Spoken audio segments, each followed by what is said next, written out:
Indie dogs are nothing short of magical, with all the variety of shapes, colors, and sizes they come in. And added to that, their personality variants as well. While they are truly no less than any breed out there are some myths regarding them that really need to die. So, today we're doing some myth busting all about India's finest.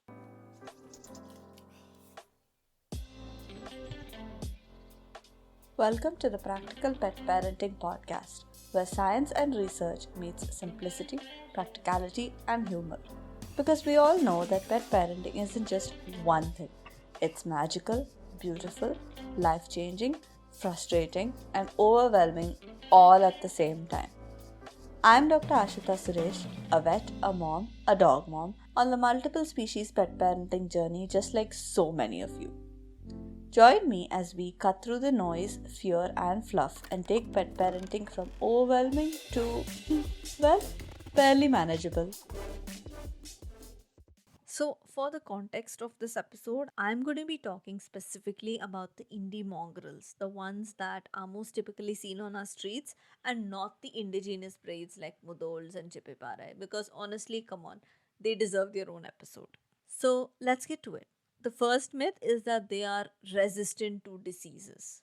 Now, yes, indie dogs are best suited to our Indian climate and they suffer less, not never, less from the varieties and extremes of weather that we get here. But unfortunately, this has been turned against them and over exaggerated to imply that they do not need any sort of care.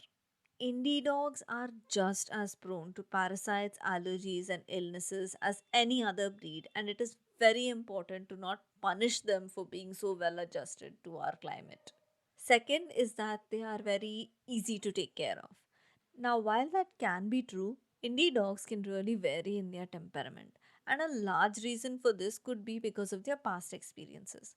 Most indie dogs are either adopted from the street or rescued from bad situations, and this can naturally make them anxious, fearful, or even aggressive towards all humans or certain types of humans. For this reason, indie dogs can be a little hard to figure out, especially for first time pet parents, as they may need more care, more attention, and awareness of any triggers that they may have. Now, this does not mean that they don't make great pets. That is not what I'm saying. I'm an indie dog mom. I will shoot anyone who says that. It just means that they have their own unique challenges associated with them, just like any other breed. And the third one is that they will eat anything and they can survive on anything. Now, I have found this to not only be completely false, but also the opposite is true as well.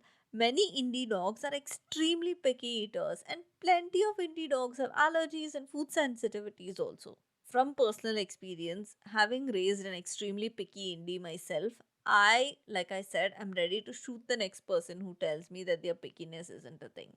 Seriously, stop saying that to people who are raising picky indie dogs. They don't want to hear it. It is not their fault. That is how they are. When we got our own indie dog Momo into our home, I as a vet felt super prepared. How wrong I was. His temper tantrums, his running away, his picky eating to the level of pulling out half my hair.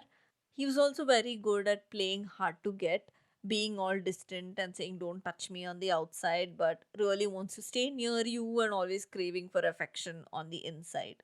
All said and done, I also couldn't have imagined a better sibling and a guardian for our young toddler, who is now growing up with kindness to animals as a complete given. Like, she cannot think otherwise. Just like any other breed, indie dogs are animals that come with their own unique personalities and challenges, but they are no less deserving of love and a loving home.